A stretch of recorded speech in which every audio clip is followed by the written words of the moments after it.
Mateus capítulo 9, verso 35 ao verso 4 do capítulo 10. Podemos ler?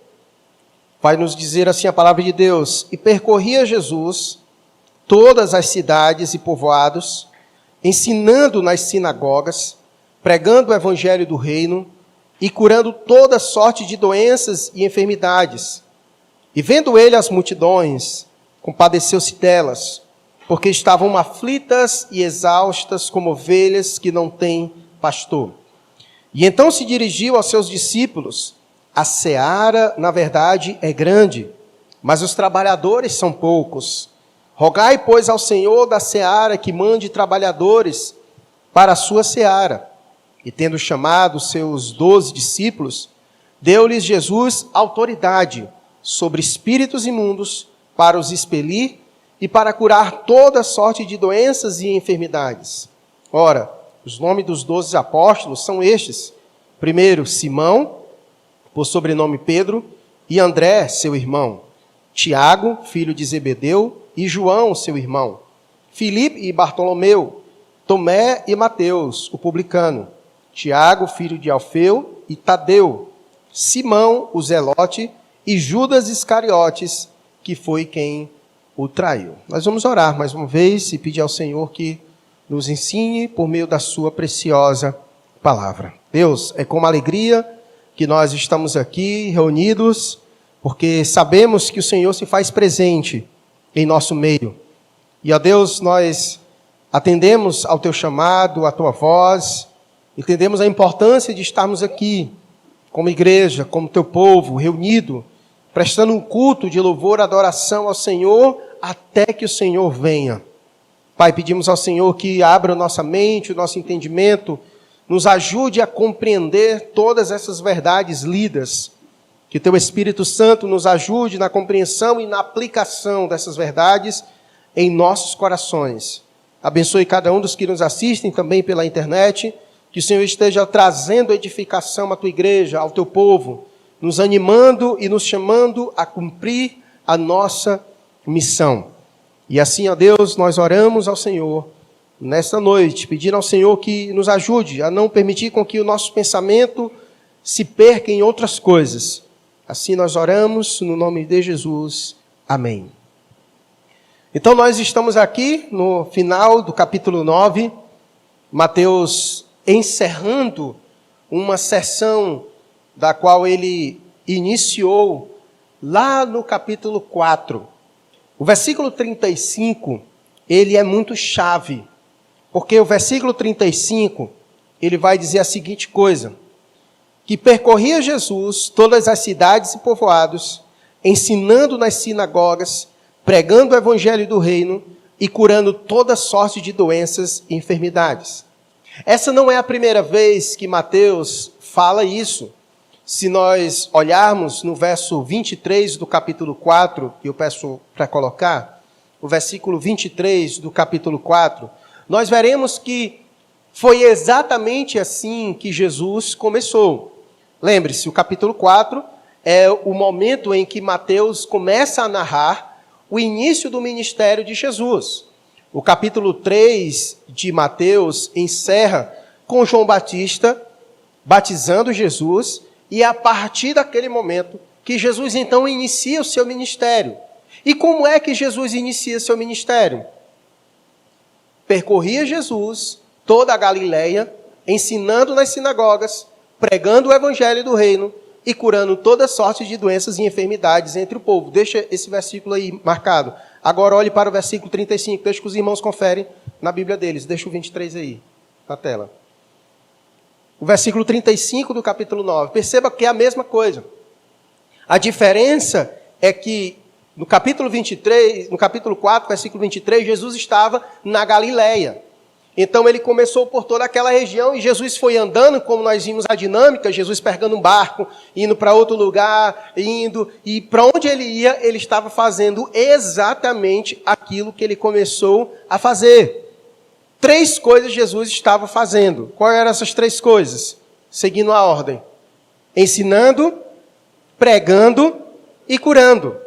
Praticamente o ministério de Jesus se resume aí a essas 3 coisas, certo? ensinando, pregando e curando, certo? Então, do capítulo 4 em diante, a gente vê exatamente Jesus fazendo isso, não para um segundo.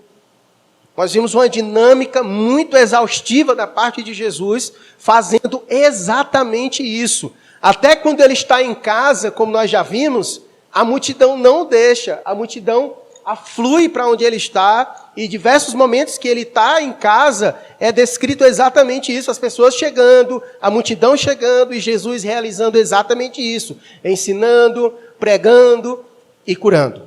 Então o ministério de Jesus se resume praticamente a isso. Todo o seu ministério foi com base nisso, ensinando, pregando o evangelho do reino e curando toda sorte de doenças e enfermidades. Então, o versículo 35 não é novidade. Por que então Mateus coloca ele aqui? Porque Mateus está encerrando uma sessão, onde ele começa e ele encerra. Então, ele começa lá no capítulo 4, e aqui ele vai encerrar no capítulo 9, e vai deixar claro exatamente essa linha onde Jesus fez, mostrando exatamente tudo que ele fez. Começou lá no capítulo 4, aí chega no capítulo 9, pronto, olhe para trás e veja como ele fez exatamente isso. Ensinou, pregou e curou. Nós sabemos então que Jesus não para aqui, ele continua até o momento em que ele é crucificado. Até o último momento, Jesus ele realiza o seu ministério, que tem exatamente essas características de ensino, de pregação e de cura. Agora, os versículos posteriores, em especial o versículo 36, ele vai nos falar sobre o que motiva Jesus a exatamente fazer essas coisas. O que se passa no coração de Jesus quando ele percorre as cidades, realizando exatamente o seu ministério, cumprindo a sua missão, indo nas cidades, ensinando, pregando, curando as pessoas. O que se passa no coração de Jesus? Porque por onde ele vai, ele vê as pessoas, e como Jesus lida com elas, ao olhar para elas, qual é o sentimento que é inundado no coração de Jesus? Versículo 36, Mateus então faz uma bela descrição dos sentimentos do Senhor.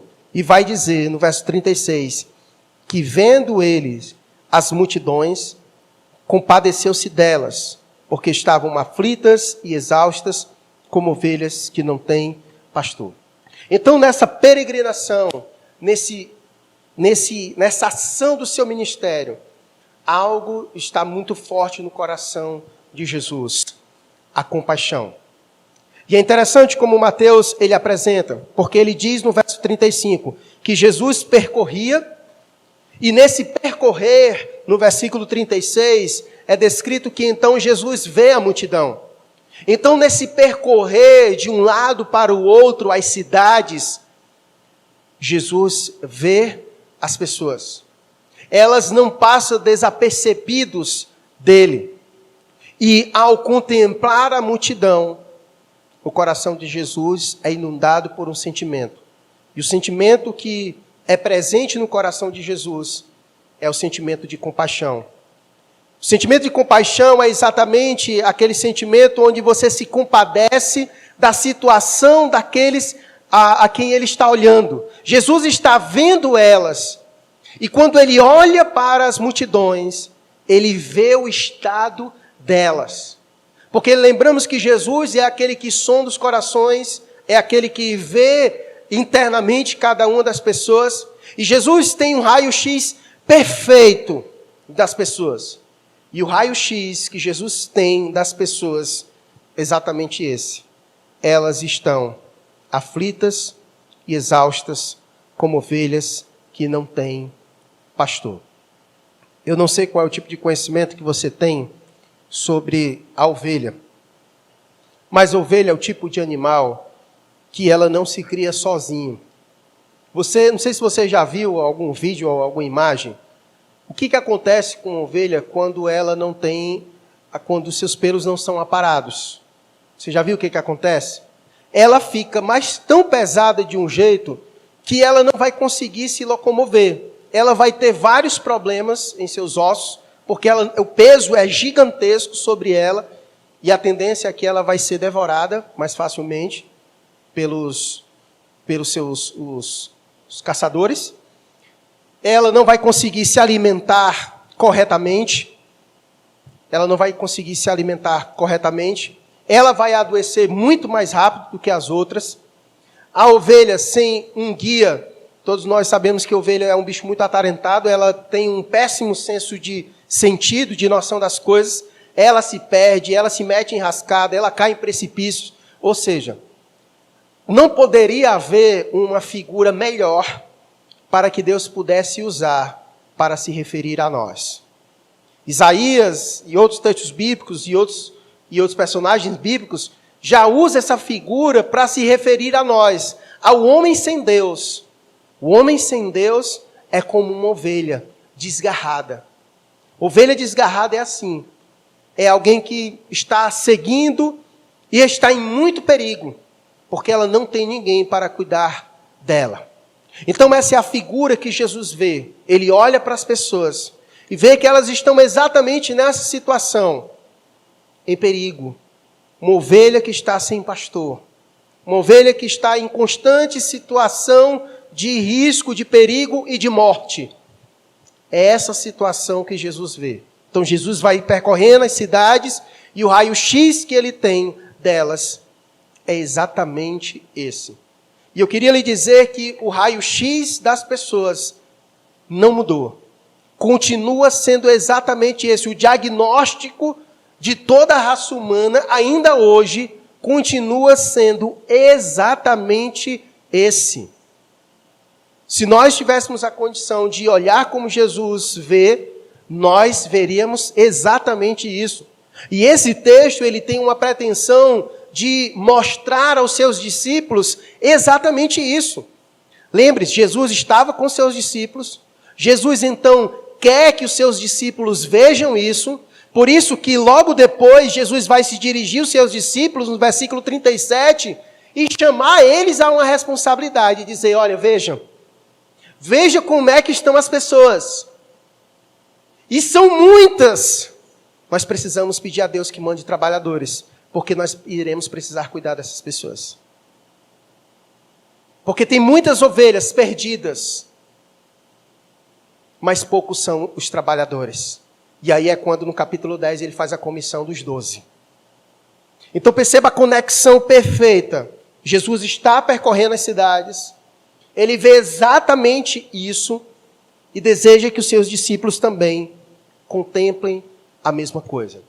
E uma das coisas que eu penso que dificulta nós contemplarmos a situação do outro é a falta de compaixão. Porque a compaixão é exatamente isso. É você ver a condição do outro e se importar com a condição do outro. Essa foi a razão pela qual Jesus saiu do trono da sua glória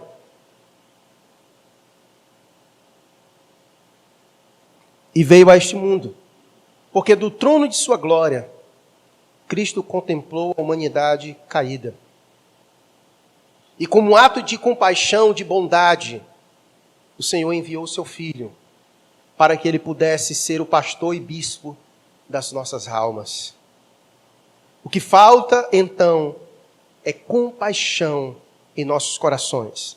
E Jesus percorria todas as cidades. E Jesus via as multidões.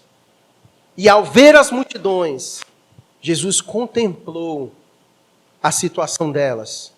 E ao contemplar a situação delas, o seu coração encheu de compaixão.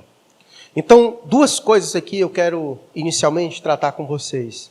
A primeira é, nós vivemos nessa vida também percorrendo a cidade. Vivemos percorrendo, andando para cima e para baixo, resolvendo nossas coisas, no trabalho, na dinâmica do dia a dia, em todos os nossos afazeres. A questão é, nós conseguimos ver as multidões? E aqui é óbvio que nós conseguimos ver porque nós não somos cegos. Mas a proposta aqui não é ver simplesmente por ver. Mas é aquele ver de uma maneira contemplativa, de contemplar a situação real das pessoas. É importante nós falarmos sobre isso porque essa sociedade, essa geração, nós fomos tão impactados pelo senso individualista que nós percorremos todos os dias a cidade na nossa labuta, do dia a dia, de sair para o nosso trabalho, as nossas obrigações, as coisas da vida, que nós não paramos para enxergar as pessoas como realmente deveríamos enxergar. Quer ver um exemplo disso? Talvez você lide com pessoas diariamente no seu ambiente de trabalho. Mas será que você consegue contemplar elas em sua perdição? De que elas são como ovelhas que estão sem Cristo, fadadas à condenação? É importante falar sobre isso porque Deus tem perspectivas para a nossa vida muito maior do que simplesmente nós sairmos de nossas casas e percorrer a cidade no nosso dia a dia para simplesmente o cumprimento dos nossos afazeres individuais e egoístas. Eu fui ao meu trabalho, eu trabalhei para ganhar o meu dinheiro, eu vou para a minha academia para me ficar em forma. É tudo voltado para nós, a nossa vida, as nossas necessidades, aquilo que eu tenho, aquilo que eu almejo, e a gente acaba reduzindo a nossa vida e o nosso percorrer em torno de nós mesmos. E muitas vezes nós não conseguimos. Nós vemos, mas não enxergamos. E aqui nós voltamos novamente à figura dos cegos, que não viam, mas viam melhor do que a maioria das pessoas.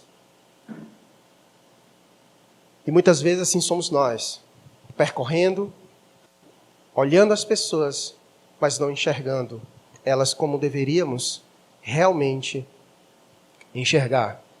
E eu acredito que uma das razões principais é exatamente essa, porque nós estamos focados demais em nós.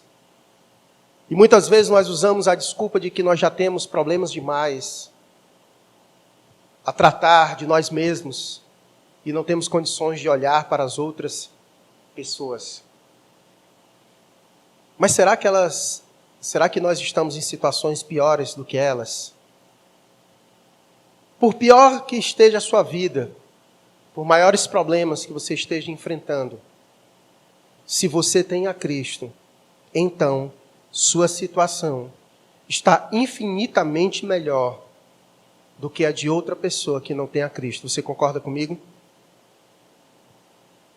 Sua situação, então, é infinitamente melhor.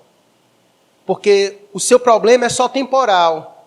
Mas e o dela? Que é temporal e também eterno.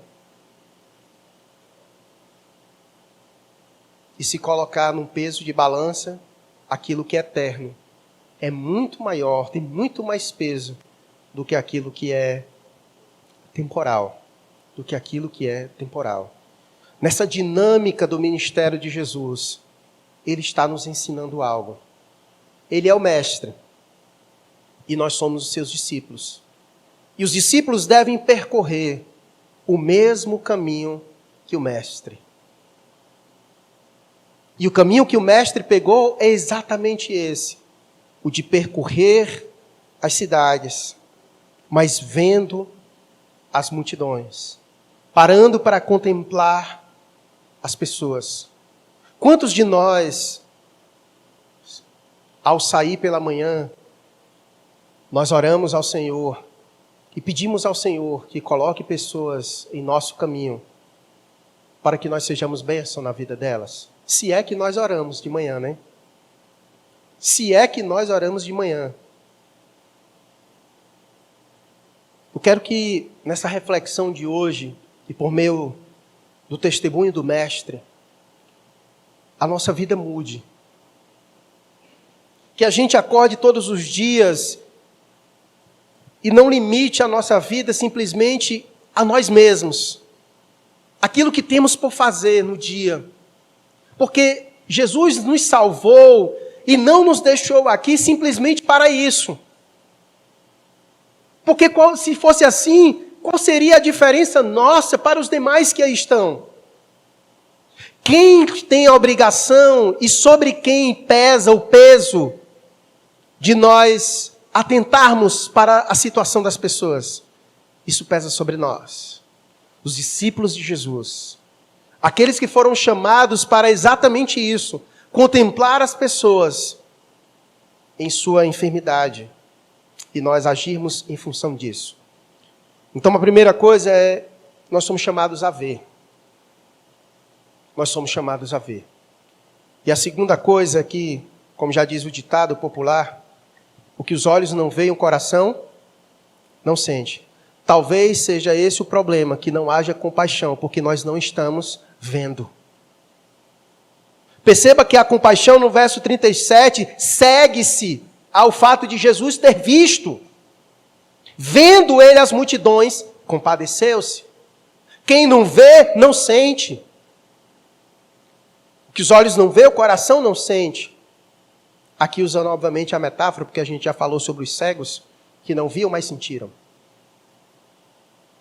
A ideia é exatamente essa. Talvez o nosso coração ainda esteja petrificado, insensível à situação das pessoas, porque não estamos vendo como deveríamos realmente ver. Porque a partir do momento em que os nossos olhos se abrirem, para que nós possamos então e enfim contemplar as pessoas na sua real situação, nosso coração irá se tomar de compaixão. Nosso coração irá se tomar de compaixão. E o texto vai dizer no verso 36, vendo ele as multidões, compadeceu-se delas. O porquê é exatamente a situação em que eles estavam. Jesus se compadeceu-se dela porque ele viu como elas estavam. O porquê é exatamente isso. Porque elas estavam aflitas e exaustas, como ovelhas que não têm pastor. Esse é aquele momento em que Jesus ele vem na caminhada até o presente momento.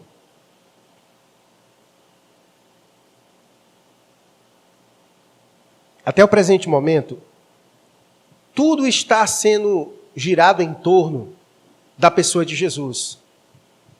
Jesus está percorrendo as cidades, ensinando, pregando, curando as pessoas. E a impressão que nós temos nesses dois capítulos, no 8 e no 9, é que Jesus está sufocado. Porque para onde Jesus está indo, a multidão está indo ao seu redor. E Jesus já captou, ele já percebeu. Muita gente está assim, porque ele viu as multidões, contemplou as pessoas em sua necessidade. E Jesus então agora, ele quer abrir. Ele quer então chamar aqueles que estão lhe seguindo e dizer, agora vocês vão entrar nisso comigo. Até o presente momento é Jesus na narrativa fazendo as coisas e os discípulos só acompanhando, só observando, só aprendendo. E agora Jesus para o momento e diz, agora eu quero que vocês vejam o que vocês precisam ver. E a situação é essa, vejam, versículo 37. O então, do versículo 37, ele vai querer aplicar isso.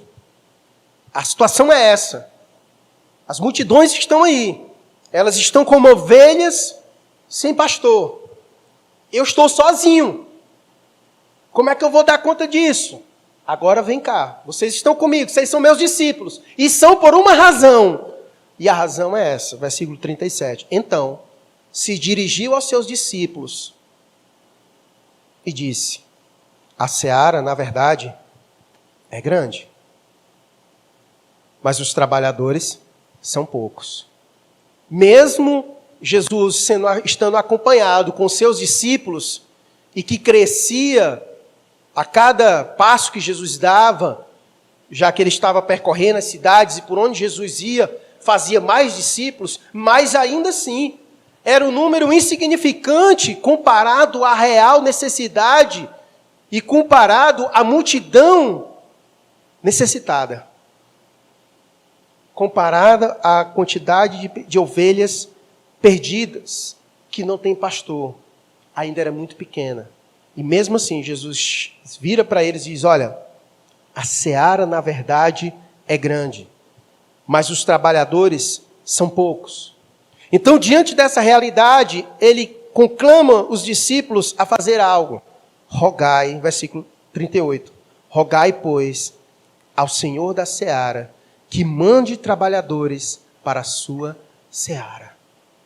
Jesus então se vira para os seus discípulos e diz, olha, vejam, veja a seara como é grande, veja como a situação é alarmante.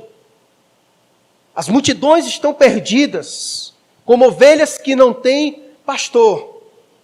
Então nós precisamos aqui rogar a Deus, ao Pai, que mande mais trabalhadores, porque só vocês são poucos. Porque a seara é muito grande. Então vamos orar a Deus, vamos orar ao Pai, para que Ele mande mais trabalhadores para a sua seara. A questão é que Jesus falou isso, e essa oração foi feita há quanto tempo? Há mais de 2000 anos. E há quanto tempo essa oração não vem sendo feita? Há 2000 anos. A questão é que, se outras pessoas oraram antes de nós, então nós somos o quê? A resposta da oração. Porque os irmãos do passado oraram para Deus enviar. E Deus então tem enviado mais trabalhadores. E os trabalhadores são exatamente nós. O número de discípulos aumentaram? Aumentou. Ao longo desses 2000 anos, o número de discípulos aumentou. Em cada época, Deus vai despertando, chamando os seus discípulos. Portanto, nós somos a resposta dessa oração. E é importante nós falarmos sobre isso, porque comumente nós temos a tendência de orar para que Deus levante outras pessoas, mas não nos incluímos nessas orações. Há necessidade, mas nós oramos para que Deus levante outras pessoas.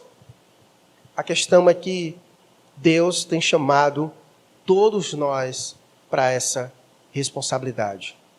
A seara é grande, os trabalhadores são poucos. Os trabalhadores ainda continuam sendo pouco? Continua. Tem mais crentes ou descrentes no mundo? Descrentes. Então continua sempre havendo a mesma necessidade de nós continuarmos orando, pedindo a Deus que envie mais trabalhadores.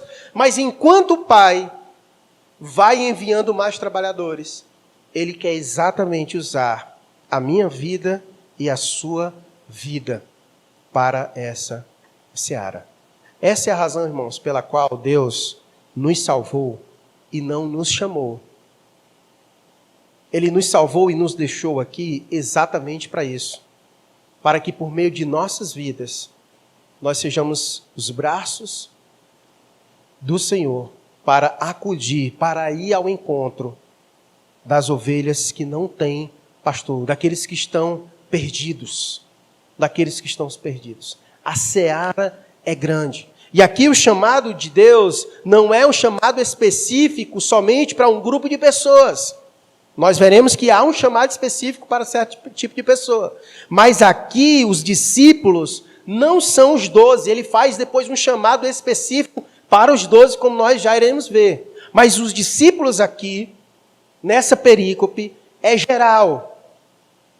Aqui é geral, o chamado é geral para todos nós. Inclusive, como nós veremos, Mateus vai encerrar o seu evangelho mostrando exatamente a chamada de Jesus para nós, que é o texto conhecido da Grande Comissão, de Mateus capítulo 28, onde ele diz que nós devemos ir por todas as nações, batizando as pessoas, no nome do Pai, do Filho e do Espírito Santo, ensinando as pessoas.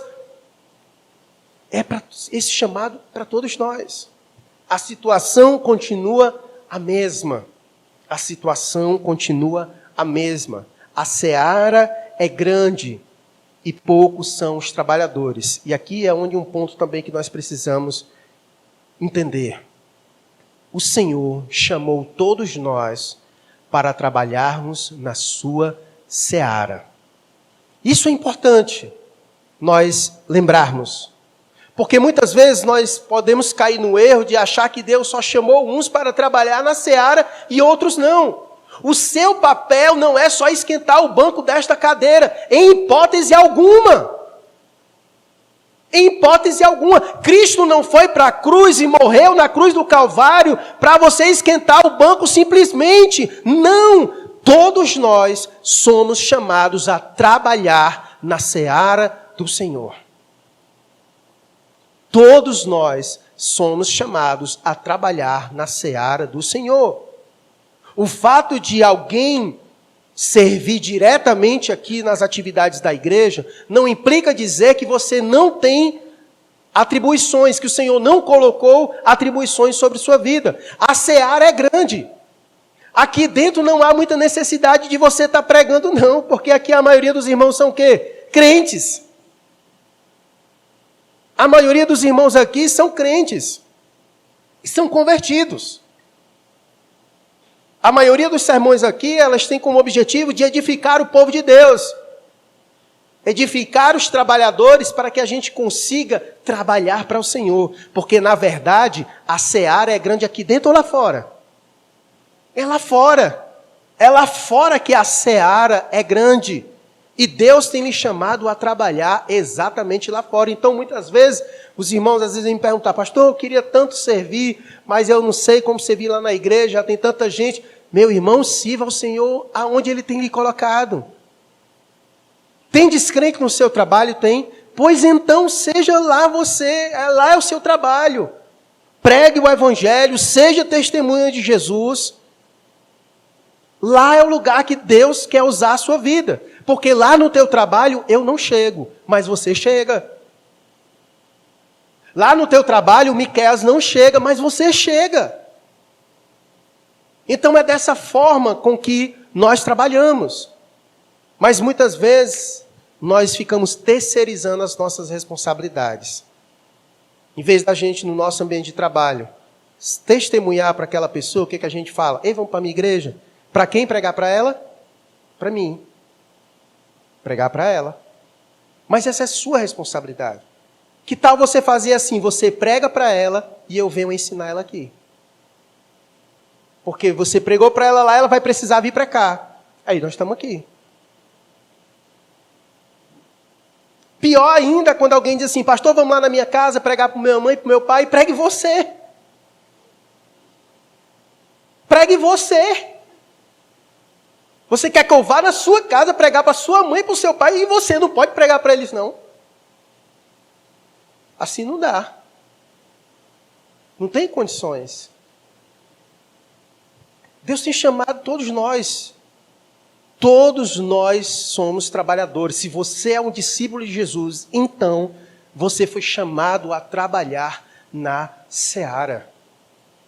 Você foi chamado para trabalhar na seara. E nessa seara, muitas são as implicações. Um pode tocar, um pode cantar aqui no meio do povo que faz parte.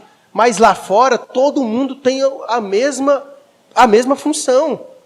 Lá fora, todo mundo tem a mesma função, não importa. O Miqueias toca aqui, mas no ambiente de trabalho dele lá, ele está na seara.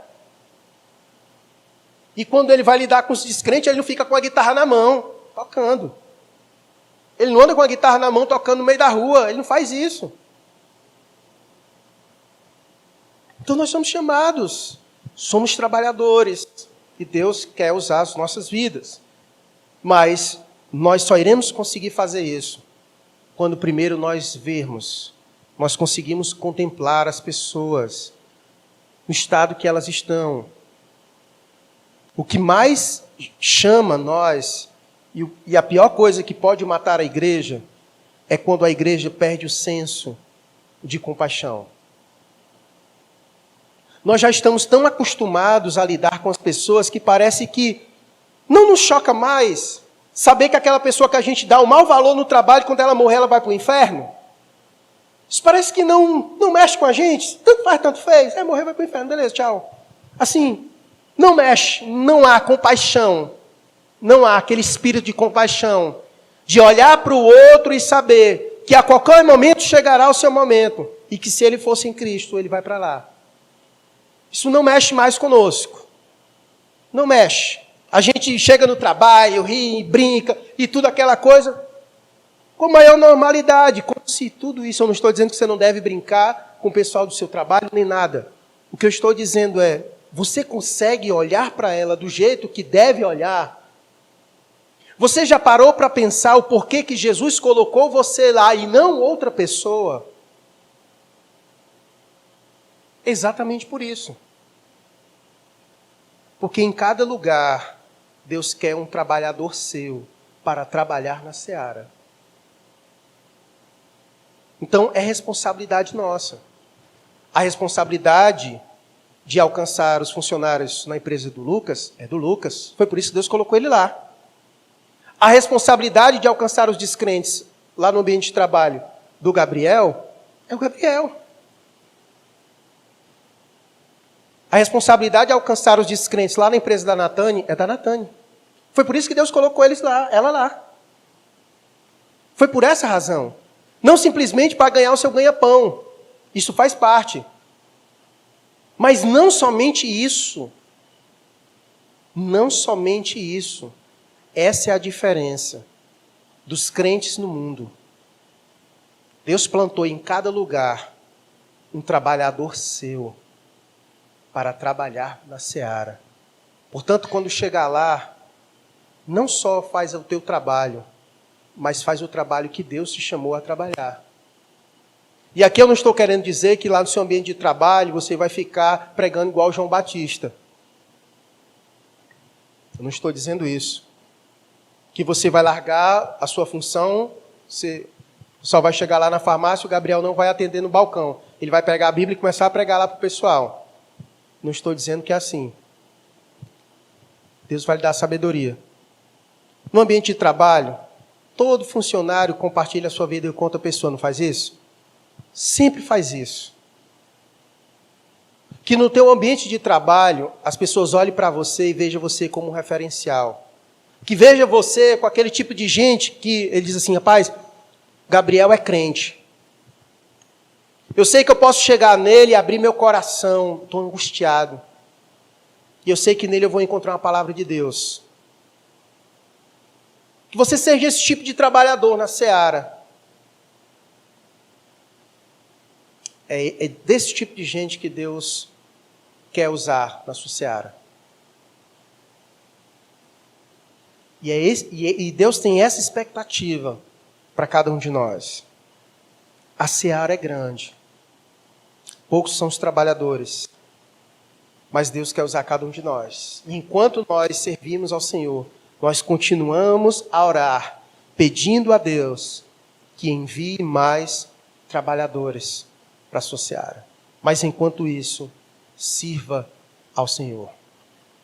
Se Deus lhe colocou aonde você está, sirva Ele lá. Sempre vai ter pessoas que Deus vai abrir portas para você testemunhar, para você falar de Jesus. Dê testemunho. Aproveite as oportunidades. Veja. E que o teu coração se encha de compaixão ao olhar para elas como ovelhas que não têm pastor. Diante desse chamado maior, o texto então ele prossegue para um chamado menor. No início do capítulo 10. Que o texto vai dizer, tendo chamado os seus 12 discípulos, deu-lhes Jesus autoridade sobre espíritos imundos, para os expelir e para curar toda sorte de doenças e enfermidades. E aqui é aquele momento em que Jesus chama os 12, os apóstolos. E quem são eles? Versículo 2.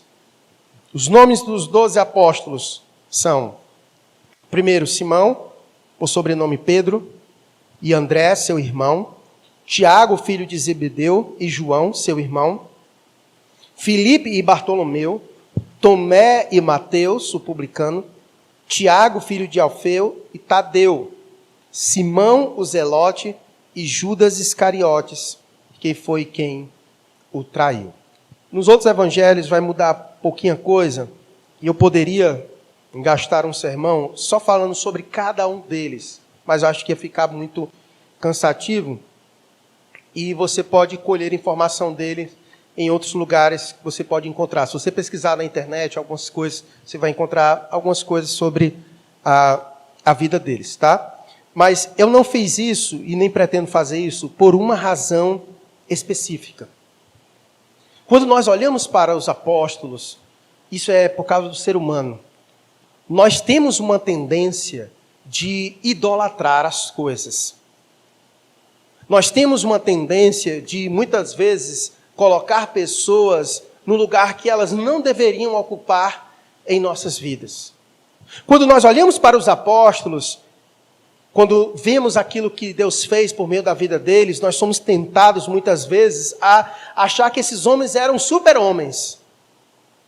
Era aquele tipo de gente que Deus escolheu porque, enfim, pense num homem de Deus. Mas quando nós olhamos para as pessoas que o próprio Deus escolheu, quando nós olhamos para o último, quem foi o último?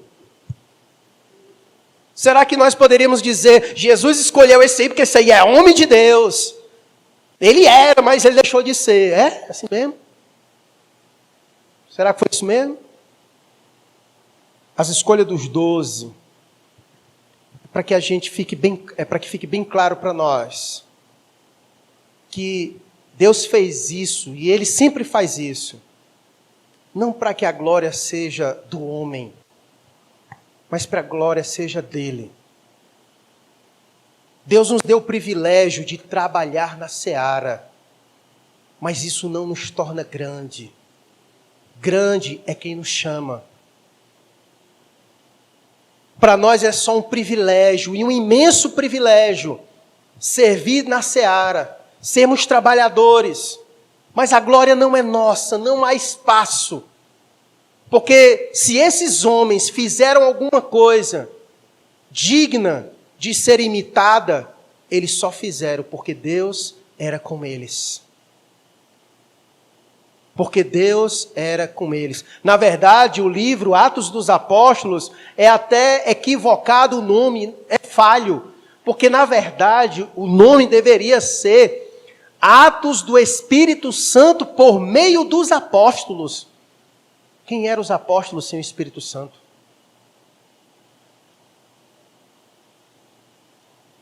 Nenhum de nós, por melhor que sejamos na seara trabalhando, não seríamos se Deus não fosse conosco.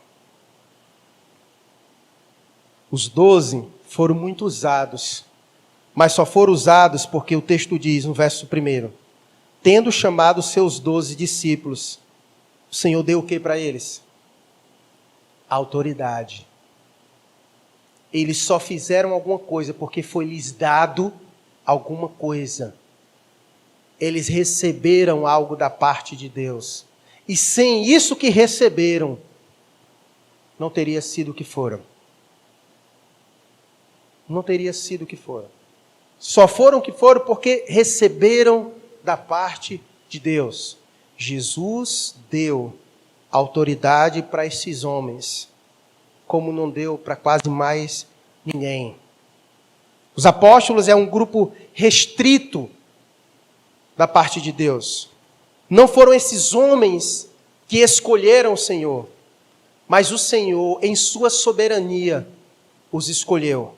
Não porque havia alguma coisa de espetacular neles, não. Nós vimos aqui a história de vários deles. Vimos Pedro com os outros, estavam pescando, com pescadores comuns, como várias outras pessoas. E o Senhor vai até eles e vem. E vimos recentemente o Senhor caminhando e encontrou Mateus na coletoria e disse, vem. E assim somos nós, o Senhor contempla cada um de nós e em algum momento Ele disse, vem e pronto. Não porque Ele viu alguma coisa de espetacular em nós, mas porque Ele chama segundo a sua soberania, a sua graça, que Ele nos chama para que por meio de nossas vidas, sua glória seja evidenciada. Olha o que diz João capítulo 15, versículo 16. Versículo 15, 16. João 15, 16. Olha aqui na tela. Jesus disse: não fostes vós que me escolhestes a mim, pelo contrário, eu vos escolhi a vós outros e vos designei para que vades e deis frutos, e o vosso fruto permaneça, a fim de que tudo quanto pedides ao Pai em meu nome, Ele vos conceda. Então perceba exatamente aquilo que foi dito no verso 1. Tendo chamado seus 12, Jesus que os chamou, o chamado é de Cristo. Foi Ele que os escolheu, Ele que os chamou para isso. O Senhor os chamou para isso. E Ele chamou os seus 12. E por que não foi mais? Por que não foi 15? Por que não foi 20? Por que não foi 30? Por que foi 12? E o número 12, ele é bastante simbólico nas Escrituras e traz uma referência muito precisa às 12 tribos da casa de Israel. Então, assim como no Antigo Testamento Deus levantou 12 tribos para representar, assim também Deus levantou os 12 apóstolos. Por isso que esses homens, eles são peculiares da parte de Deus.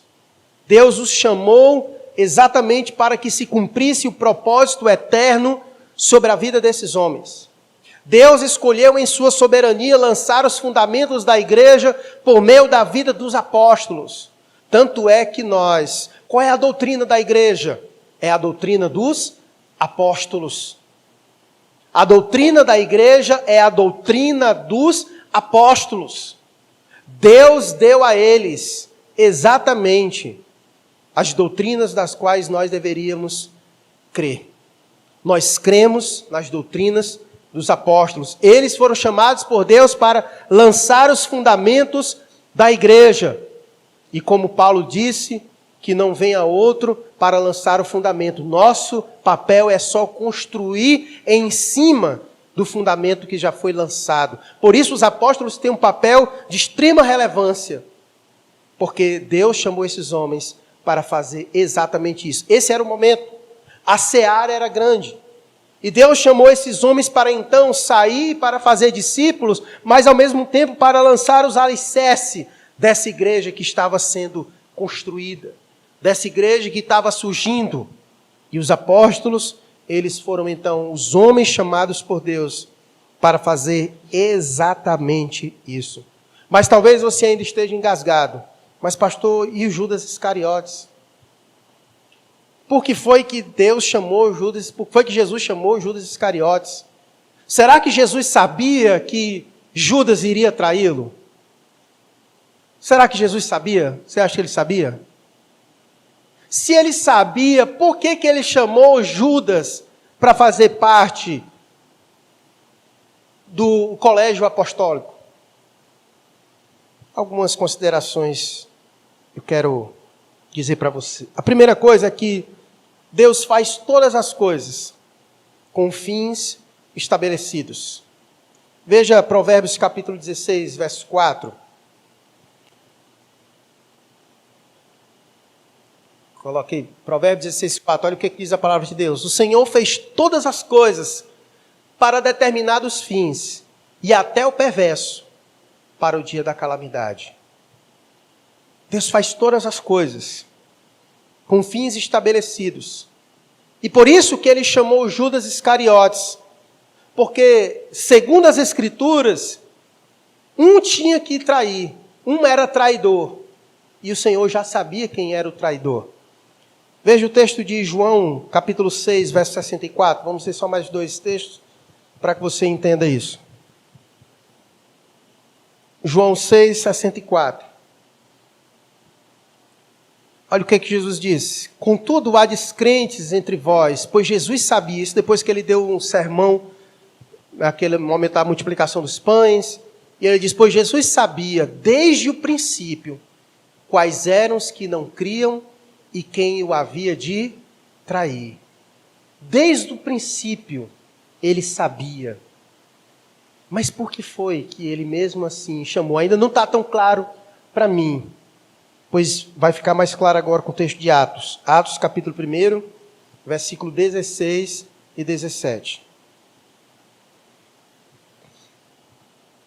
Vai dizer assim a palavra de Deus, Atos 1, 16 e 17. Irmãos, convinha que se cumprisse a Escritura, que o Espírito Santo proferiu anteriormente por boca de Davi, acerca de Judas, que foi o guia daqueles que prenderam Jesus, porque ele era contado entre nós e teve parte neste ministério. Esse momento é o momento em que eles estavam escolhendo aquele que iria substituir Judas, que no caso, Matias, foi escolhido para substituir Judas. E eles estavam então dizendo que o que aconteceu não aconteceu por acaso, mas aconteceu porque, versículo 16, volta aí, Vitória. Porque, como diz o verso 16, convinha que se cumprisse a Escritura, que já havia falado por meio de Davi, que exatamente isso tinha que acontecer. Então, por isso que o Senhor cotou e colocou Judas para fazer parte do colégio apostólico, para que as Escrituras se cumprissem, porque isso já havia sido dito da parte de Deus. Mas deixa eu fazer algumas considerações a mais acerca dos apóstolos. Nós vivemos em um tempo, infelizmente, onde muitas nomenclaturas surgem no meio do povo de Deus. E, inclusive, apóstolos acabou se tornando um título, né, muito procurado em nossos dias. É muito comum você ver, principalmente aí na TV aberta, né, muitas pessoas que se intitulam apóstolos. Duas coisas você precisa entender. A palavra apóstolo, ela significa mensageiro, aquele que é enviado. No sentido da palavra, na etimologia da palavra, em seu significado, todos nós somos apóstolos, todos nós somos enviados. Todos nós somos enviados pelo Senhor para cumprir a nossa missão, como eu acabei de falar. Então, nesse sentido, todos nós somos mensageiros. Todos nós temos uma mensagem a entregar. Então, nesse sentido mais simples, nós somos apóstolos, nesse sentido. Mas a palavra apóstolo, ela significa um grupo específico que o Senhor chamou para si. E que depois desses homens, não se construiu mais apóstolos. Tanto é que, quando Judas morreu, eles fizeram votação para que outra pessoa substituísse Judas, para que se fechasse o número de 12, porque eram 12 apóstolos. Mas por que eles fizeram isso? Porque as Escrituras já diziam que um tinha que trair. Tanto é que, quando Pedro morreu, houve votação para alguém ocupar o lugar de Pedro? Quando os outros morreram, aconteceu isso? Não aconteceu isso. Porque a substituição de Judas por outra pessoa foi exatamente algo que as Escrituras já diziam. Por exemplo, vejamos Atos capítulo 1, versículo 20.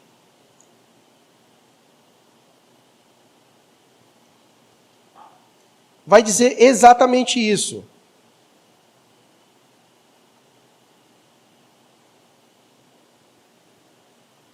Olha o que diz Atos 1:20. Porque está escrito no livro dos Salmos, fique deserta, falando a respeito de Judas, fique deserta a sua morada e não haja quem nela habite. E tome outro seu encargo. Então já estava nas Escrituras de que ele iria trair e outra pessoa iria ocupar o seu lugar. Mas isso se referindo ao traidor, que no caso, Judas. Por isso que então eles colocaram outra pessoa para assumir o lugar de Judas, e não de outra pessoa, porque o texto das Escrituras se referia exatamente àquele que iria ser o traidor, e que no caso foi Judas Iscariotes. Por isso que não existem mais apóstolos, em nossos dias. Não existem mais apóstolos em nossos dias. E uma consideração, pode deixar em Atos que a gente vai ler o restante do texto de Atos. Porque uma das considerações para que alguém fosse um apóstolo é que ele deveria ter sido testemunha ocular de Cristo. Ou seja, era alguém que tinha que ter visto, ter andado, ter estado com Jesus Cristo. Por exemplo, Paulo é chamado de o apóstolo fora do tempo. Mas ele é colocado entre os 12? Não. São 12. Aí uns vão dizer, não, mas Matias não teve nem participação, Paulo entrou no lugar dele. Negativo. Negativo. É Matias. É Matias, não o apóstolo Paulo. Embora o apóstolo Paulo tenha muito mais proeminência do que Matias, mas foi Matias quem ocupou o lugar de Judas Iscariotes. Por quê?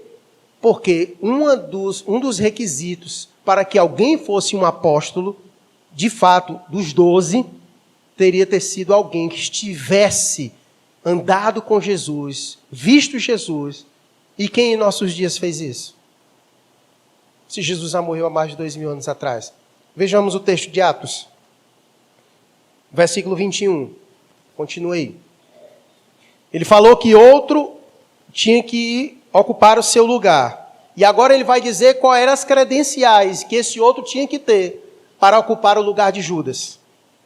É necessário, pois, que dos homens, perceba, pois que dos homens que nos acompanharam todo o tempo que o Senhor Jesus andou entre nós, e começando no batismo de João, até o dia que entre nós foi levado às alturas, um destes se torne testemunha conosco da ressurreição. Ou seja, quais eram os critérios? Essa pessoa tinha que ter visto Jesus desde onde? Desde o seu batismo até o momento da sua ressurreição. Alguém tinha que ter andado com Jesus e com eles todo esse tempo, desde o momento em que ele se batizou com João, até o momento em que ele morreu e ressuscitou. É necessário, alguém tinha que ter vivido isso, para ser colocado entre os 12. E Matias exatamente se enquadrou nesse perfil. Então, como é que chega agora um camarada e diz, eu sou apóstolo? Diz que sou apóstolo. Portanto, meus irmãos, que nós tenhamos muito cuidado em nossos dias, porque as pessoas, elas mesmas, têm se feito aquilo que Deus não fizeram na vida delas. Isso acabou que trazendo status. O camarada quer ter status espiritual, ele monta uma igreja e diz, eu sou apóstolo. Eu sou apóstolo, certo? Então que nós tenhamos muito cuidado no que diz respeito a isso. E eu quero resumir esse fim dessa sessão que Mateus encerra, chamando nós a sermos testemunhas e mostrando o exemplo dos apóstolos, aqueles que foram chamados de modo especial. Lembrando mais uma vez aos irmãos o nosso chamado. Todos nós fomos chamados para essa seara, para sermos trabalhadores. Embora nós não recebemos a autoridade que foi dada aos apóstolos, como diz o versículo 1, que Jesus chamou os 12 e deu-lhes autoridade sobre espíritos imundos. Jesus deu uma autoridade especial para esses apóstolos. Contudo, o mesmo Senhor que chamou eles, que também nos chamou, Ele também nos capacitou para essa seara. Quer ver? Atos 1:8 para a gente encerrar nesse momento. Atos 1:8. Olha o que diz a palavra de Deus. Diz a palavra, mas recebereis poder ao descer sobre vós o Espírito Santo, e sereis minhas testemunhas, tanto em Jerusalém, como em toda a Judéia e Samaria, e até os confins da terra. A palavra é muito clara, diz que todo aquele que recebeu o Espírito Santo, juntamente com o Espírito Santo, nós recebemos também o quê? Poder. E nós não podemos confundir, porque muitas vezes nós somos muito hábeis para dizer, não, nós temos poder do Espírito Santo, e muitas vezes queremos ter poder para realizar os nossos sonhos.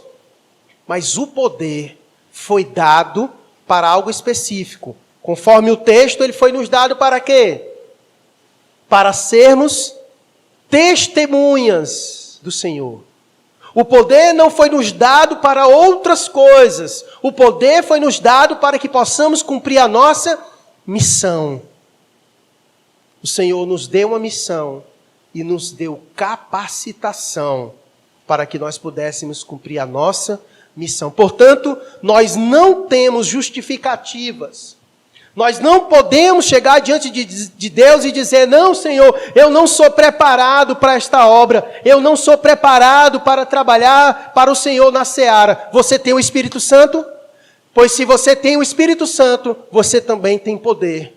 Porque o poder é dado quando desce o Espírito Santo sobre nossas vidas, para que podemos ser testemunho de Jesus. Se você tem o Espírito Santo, então você é perfeitamente capacitado e habilitado. Portanto, não há justificativas. Nós precisamos só fazer o quê? Abrir a nossa boca para nós sermos testemunhas. E como nós veremos mais adiante, o negócio é tão sério que o versículo 19 do capítulo 10, que a gente vai meditar em outro momento, mas eu quero só ler para você, ele diz, olha, quando vos entregarem, não cuidem como ou o que haveis de falar, porque naquela hora vos será concedido o que haveis de dizer, visto que não sois vós os que falais, mas o Espírito de vosso Pai é quem fala em vós. Perceba como o Espírito Santo atua em nós, até quando não sabemos o que dizer, o que falar, na hora que devemos. Ele atua em nós, portanto não há mesmo nenhuma justificativa para nós. O Senhor que nos chama para trabalhar na sua obra, Ele nos deu poder, nos capacitou para cumprirmos a nossa missão e o nosso trabalho. Nós vamos orar agora, pedindo ao Senhor que nos use. Quero que você ore por sua vida. Talvez faz tempo que você está aí, trabalha aí, vê todos os dias as mesmas pessoas, entra e sai, mas nunca abriu a boca para ser testemunha de Jesus. Amanhã é segunda-feira.